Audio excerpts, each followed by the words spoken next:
कार्तवीर्य कहने लगा कि हे भगवान, वह राक्षस कौन था और कांचन मालिनी कौन थी?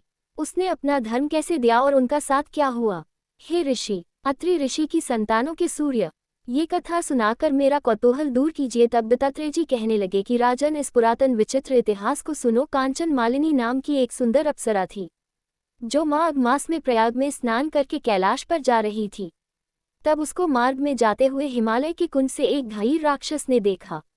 उस सोने जैसे तेज वाली, सुंदर कटी वाली, बड़े बड़े नेत्रों वाली, चंद्रमुखी, सुंदर केश और पीनप्योधर वाली सुंदर अप्सरा को देखकर उस राक्षस ने कहा कि हे सुंदरी, कमलनयनी, तुम कौन हो और कहाँ से आ रही हो? तुम्हारे वस्त्र और वेणी भीगी हुई क्यों है? तुम आकाश मार्ग से कहाँ जाती हो और किस पुण्य के प्रताप से तुम्हारा शरीर ऐसा तेजस्वी और रूप ऐसा मनोहर है? तुम्हारे गीले वस्त्र से मेरे मस्तक पर गिरे हुए एक बूंद जल से मेरे क्रूर मन को एकदम शांति प्राप्त हो गई। इसका क्या कारण है? तुम बड़ी शीलवती प्रतीत होती हो, इसका कारण मुझसे कहिए। अप्सरा ने कहा कि हे राक्षस, सुनो, मैं काम रूपिणी अप्सरा हूँ। मैं प्रयाग में संगम में स्नान करके आ रही हूँ, इसी से मेरे वस्त्र भीगे हैं। अब कैलाश पर जा रही हूँ, जहाँ पर श्री शिव निवास करते हैं। त्रिवेणी के जल से मेरी सब क्रूरता दूर हो गई, जिसके पुण्य के प्रभाव से मैं इतनी सुंदर और पार्वती जी की प्रिय सखी हुई। जो आश्चर्य देने वाला उदाहरण मुझसे ब्रह्मा जी ने कहा था, सो सुनो। मैं कलिंग देश के राजा की वेश्या थी, रूप, लावण्य और सुंदरता में अपूर्व थी। मेरी सुंदरता पर सारा नगर मोहित था और मैंने अनेकों प्रकार के भोग भोगे। अनेक प्रकार के वस्त्र और आभूषणों की घर में कोई कमी नहीं थी। कई कामी पुरुष आपस में स्पर्धा ही से मृत्यु को प्राप्त हो गए। इस तरह उस नगर में बड़ी सुंदरता से यौवन व्यतीत हुआ और मैं वृद्धावस्था को प्राप्त हो गई। तब मेरे मन में विचार उत्पन्न हुआ कि मैंने अपनी सारी आयु पापों में ही व्यतीत कर दी। धर्म का कोई कार्य, दान, तप, यज्ञ आदि नहीं किया, शिव या दुर्गा जी की आराधना नहीं की, न कभी भगवान विष्णु का पूजन किया। इस प्रकार अशांत चित्त से मैंने एक ब्राह्मण की शरण ली, जो वेदों का ज्ञाता और ब्रह्मनिष्ठ था। मैंने उनसे पूछा कि मेरा निस्तार किस प्रकार हो सकता है। महाराज, साधु सज्जन अच्छे और बुरे सभी पर दया करते हैं, इसलिए मुझ दीन पर भी कृपा करके मुझ कीचड़ में डूबी हुई को पकड़कर उबारिए। क्षीर सागर क्या हंस को ही दूध देता है, बत्तख को नहीं देता? तब वह ब्राह्मण राजा का पुरोहित इन सब बातों को सुनकर मुझ पर दया करके कहने लगा कि तू ब्रह्मा के क्षेत्र प्रयाग में जाकर माघ मास में त्रिवेणी संगम में स्नान कर, परंतु मन में अशुभ क्रिया का विचार नहीं करना।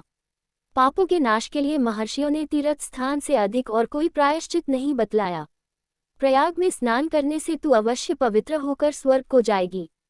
हे भामिनी, पुराने समय में गौतम ऋषि की स्त्री को देखकर इंद्र ने काम के वशीभूत होकर कपट वेश में उससे भोग किया था, इसलिए ऋषि द्वारा श्राप दिया गया और उसका शरीर अत्यंत लज्जायुक्त हजारों भगों वाला हो गया। तब इंद्र नीचा मुंह करके अपने पाप कर्म की बुराई कराने लगा।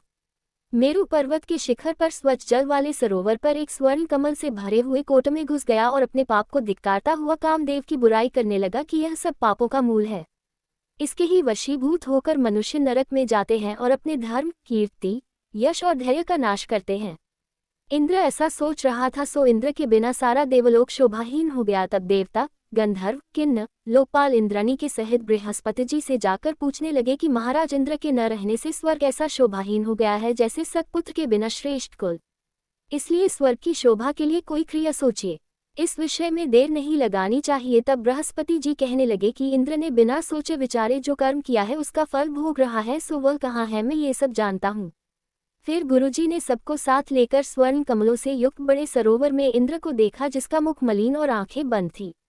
तब इंद्र ने बृहस्पति जी के चरणों को पकड़कर कहा कि इस पाप से उद्धार करके आप मेरी रक्षा कीजिए। तब बृहस्पति जी ने इंद्र से कहा कि प्रयाग में स्नान करने से ही तुम पाप मुक्त हो जाओगे।